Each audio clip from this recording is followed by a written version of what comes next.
अष्टम अध्याय रक्त बीज वध और नवम अध्याय निशुंभ वध।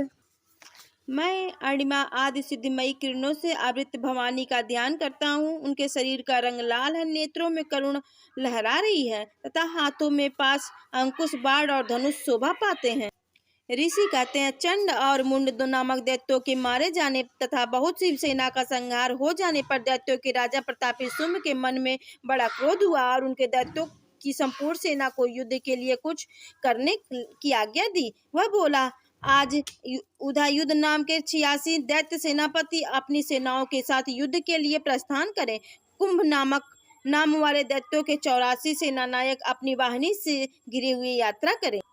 50 कोट वीर युकुल के और 100 धर्म कुल के असुर सेनापति मेरी आज्ञा से सेना सहित कूच करे।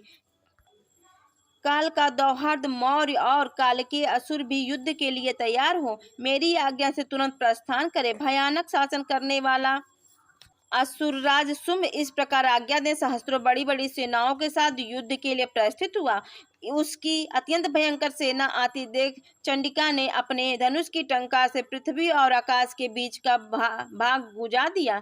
राजा तदंतर देवी के सिंह ने बड़े बड़े जोर से दहाड़ना आरंभ कर दिया। फिर अंबिका ने घंटे के शब्द से उस ध्वनि को और भी बढ़ा दिया। धनुष की टंकार, सिंह की दहाड़ और घंटे की ध्वनि से संपूर्ण दिशाएं गूंज उठी। उस भयंकर शब्द से काली ने अपने विकराल मुख को और भी बढ़ा लिया और इस प्रकार से विजयिनी हुई। उस तुमुल नाद को सुनकर दैत्यों की सेना ने चारों ओर से आकर चंडिका देवी, सिंह तथा काली देवी को क्रोधपूर्वक घेर लिया। राजन, उसी बीच में असुरों के विनाश तथा देवताओं के अभ्युदय के लिए ब्रह्मा, शिव, कार्तिकेय, विष्णु तथा इंद्र आदि देवों की शक्तियां जो अत्यंत पराक्रम और बल से संपन्न थी, उनके शरीर से निकलकर उन्हीं के रूप में चंडिका देवी के पास गई। जिस देवता का रूप जैसा था, जैसा वेश और भूषा था, जैसा वाहन था, ठीक उसी ही साधनों से संपन्न हो उनकी शक्ति असुरों से युद्ध करने लगी आई। सबसे पहले हंस युक्त विमान पर बैठी हुई अच्युत और कमंडल से सुशोभित ब्रह्मा जी की शक्ति उपस्थित हुई, जिसे ब्रह्माणी कहते हैं। महादेव जी की शक्ति वृषभ पर आरूढ़ हो, हाथों में श्रेष्ठ त्रिशूल धारण किए, महानाग की कंकड़ पहने, मस्तक पे चंद्रशेखर रेखा से विभूषित हो वहां पहुंची। कार्तिकेय जी की शक्ति रूपा जगदम्बिका उन्हीं का रूप धारण किए हुए श्रेष्ठ मयूर पर आरूढ़ हो, हाथ में शक्ति लिए दैत्यों से युद्ध करने के लिए आई।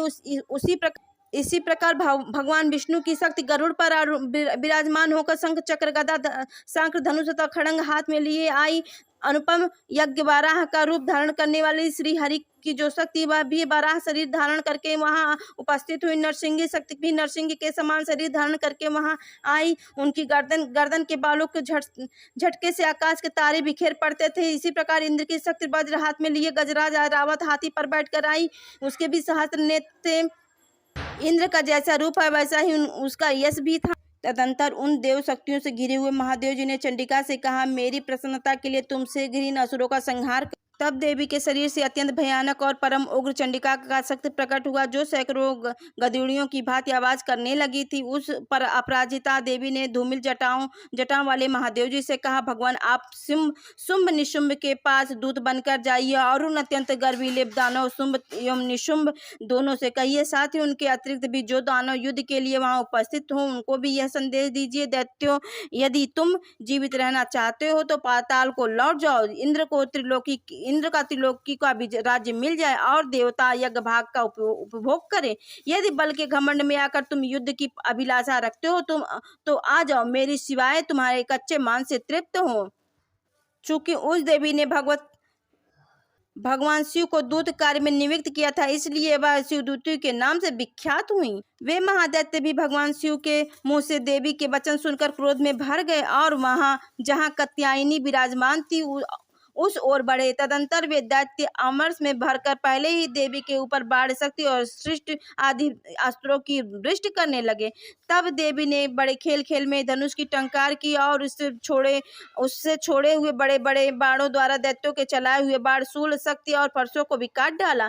फिर काली उनके आगे होकर शत्रुओं के शूल के प्रहार से विद्रोह करने लगी और खड़वांग से उनका कचूमर निकलती हुई रणभूमि में विचरने लगी। ब्रह्माणी भी जिस ओर दहाड़ती उसी ओर अपने कुमंडल का जल छिड़ककर शत्रुओं की ओज और पराक्रम को नष्ट कर देती। महेश्वरी ने त्रिशूल से तथा वैष्णवी ने चक्र से और अत्यंत क्रोध में भरी हुई कुमार कार्तिकेय की शक्ति से दैत्यों का संहार आरंभ किया। इंद्र शक्ति के वज्र प्रहार से विदीर्ण हो सैकड़ों दैत्य दानव रक्त की धारा बहाते हुए पृथ्वी पर सो गए।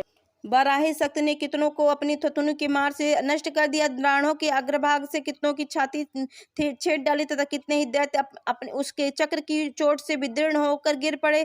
नरसिंगी भी दूसरे महादैत्यों की अपनी नखों से विदीर्ण करके खाती और सिंहनाद से दिशाओं में आकाश को गूंजती रहती युद्ध क्षेत्र में विचरने लगी। कितने ही असुर शिवदूती के प्रचंड अट्टहास से अत्यंत भयभीत होकर पृथ्वी पर गिर पड़े। गिरने पर उन्हें शिवदूती ने उस समय अपना ग्रास बना लिया।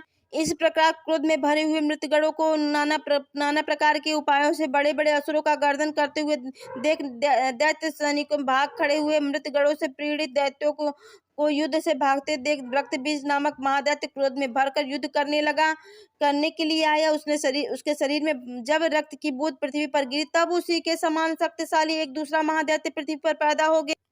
महासुर रक्त बीज हाथों में गदा लेकर इंद्र शक्ति के साथ युद्ध करने लगा। तब इंद्र ने अपने वज्र से रक्त बीज को मारा। वज्र से घायल होने पर उसके शरीर से बहुत सा रक्त चूने लगा और उसी के समान रूप तथा पराक्रम वाले योद्धा उत्पन्न होने लगे। उसके शरीर से रक्त की जितनी बूंदें गिरी उतने ही पुरुष उत्पन्न हो गए। वे सब रक्त बीजों के समान ही वीरवान बलवान तथा पराक्रमी थे। रक्त से उत्पन्न होने वाले पुरुष भी अत्यंत भयंकर अस्त्रों का प्रहार करते हुए महामातगणों के साथ घोर युद्ध करने लगे। पुनः वज्र के प्रहार से जब उसका मस्तक घायल हुआ तब रक्त बहने लगा और उससे हजारों पुरुष उत्पन्न हो गए।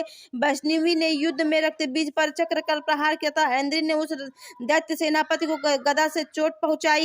वैष्णवी के चक्र से घायल होने पर उसके शरीर से जो रक्त बहा उसी के बराबर आकार वाले सहस्त्रों महादैत्य प्रकट हुए। उनके द्वारा संपूर्ण जगत व्याप्त हो गया। कौमारी ने शक्ति से, बाराही ने खड़ंग से और महेश्वरी ने त्रिशूल से महादैत्य रक्तबीज को घायल किया। क्रोध में भरे हुए उस महादैत्य रक्तबीज ने जो गदा से सभी मात्र शक्तियों पर पृथक पृथक प्रहार किया। शक्ति और शूल आदि से अनेक बार घायल होने पर जो उसके शरीर से रक्त की धारा पृथ्वी पर गिरी उससे भी निश्चय ही सैकड़ों असुर उत्पन्न हुए। इसी प्रकार उस महादैत्य से रक्त से प्रकट हुए असुरों द्वारा संपूर्ण जगत व्याप्त हो गया। इससे उन देवताओं को बड़ा भय हुआ। देवताओं को उदास देख चंडिका ने काली से शीघ्रता पूर्वक कहा, चामुंडे तुम अपना मुख और भी फैलाओ तथा मेरे शस्त्रपाद से गिरने वाले रक्त बिंदुओं और उनसे उत्पन्न होने वाले महादैत्यों को तुम अपने इस उतावले मुख से खा जाओ। इस प्रकार रक्त से उत्पन्न होने वाली महादैत्यों का भक्षण करती हुई तुम रण में विचरती रहो। ऐसा करने से उस दैत्य का सारा रक्त क्षीण हो जाने पर वह स्वयं भी नष्ट हो जाएगा। उन भयंकर दैत्यों को जब तुम खा जाओगे तब दूसरे महादैत्य उत्पन्न नहीं हो सकेंगे। काली ने यूं कहकर चंडिका देवी से सूल से रक्त बीज को मारा और काली ने अपने मुख में उसका रक्त ले लिया। तब उसने वहां चंडिका पर गदा से प्रहार किया, किंतु उस गदापात ने देवी को तनिक भी वेदना नहीं पहुंचाई। रक्त बीज के घायल शरीर से बहुत सा रक्त गिरा, किंतु ज्यों ही वह गिरा त्यों ही चामुंडा ने उसे अपने मुख में ले लिया। रक्त गिरने से काली के मुख में जो महादैत्य उत्पन्न हुआ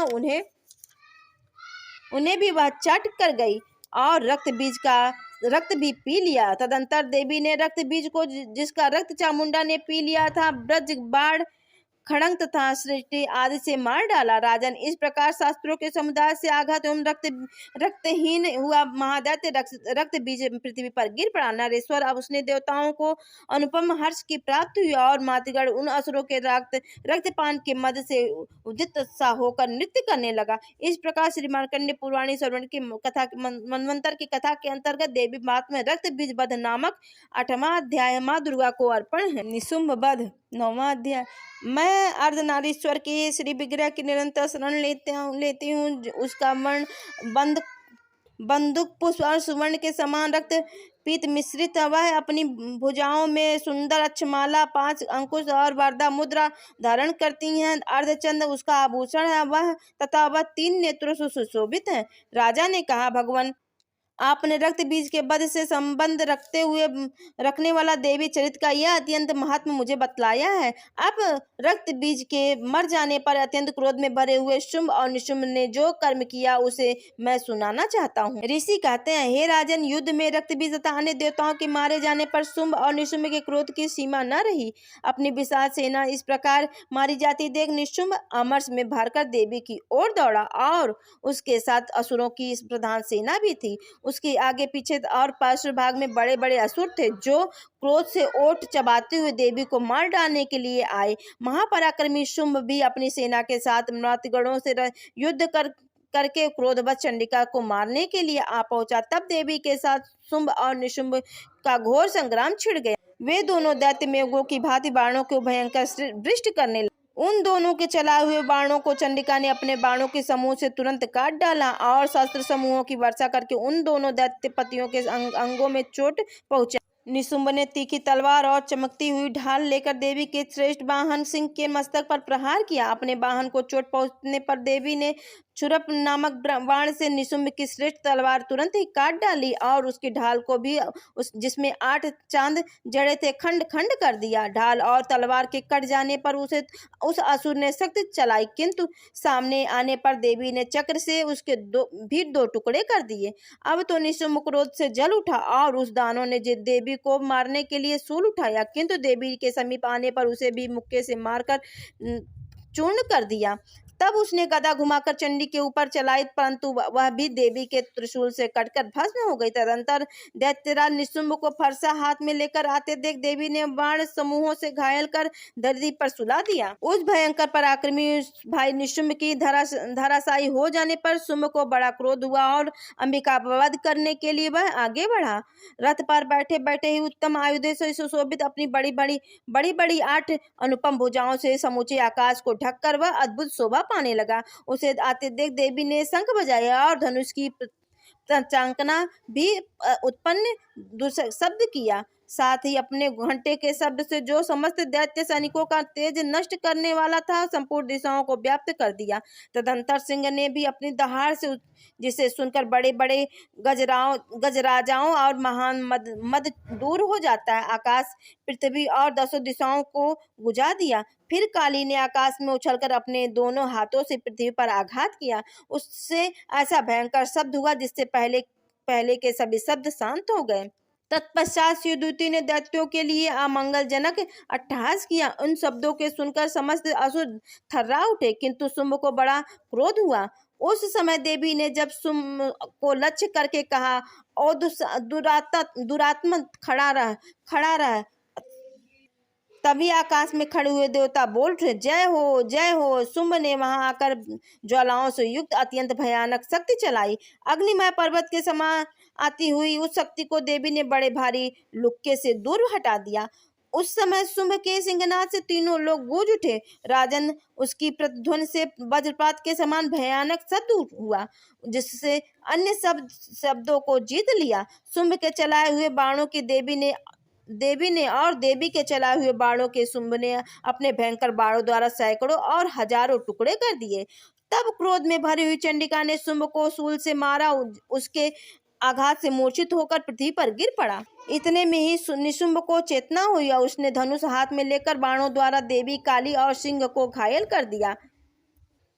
फिर उस दैत्यराज ने 10,000 बाहों बनाकर चक्रों के प्रहार से चंडिका को आच्छादित कर दिया। तब दुर्गम पीड़ा का नाश करने वाली भगवती दुर्गा ने कुपित होकर अपने बाणों से उन चक्रों तथा बाणों को काट गिराया। यह देख निशुंभ दैत्य सेना के साथ चंडिका का वध करने के लिए हाथ में गदा ले बड़े वेग से दौड़ा। उसने आते ही चंडी ने तीखी धारा वाली तलवार से उसकी गदा को शीघ्र ही काट डाला। तब उसने शूल हाथ में ले लिया। देवताओं को पीड़ा देने वाली निशुंभ को शूल हाथ में लिए आते देख चंडिका ने वेग से चलाए हुए अपने शूल से उसकी छाती छेद डाली। शूल से विदृढ़ हो जाने पर उसकी छाती से एक दूसरा महाबली और महापराक्रमी पुरुष खड़ा हो गया। खड़ी रह कहता हुआ आ निकला। उस निकलते हुए पुरुष की बात सुनकर देवी उठ ठठाकर हंस पड़ी और खड़ंग से उन्होंने उसका मस्तक काट डाला। फिर तो वह पृथ्वी पर गिर पड़ा। तदंतर सिंह अपनी दाढ़ों से उस असुरों की गर्दन कुचलकर खाने लगा।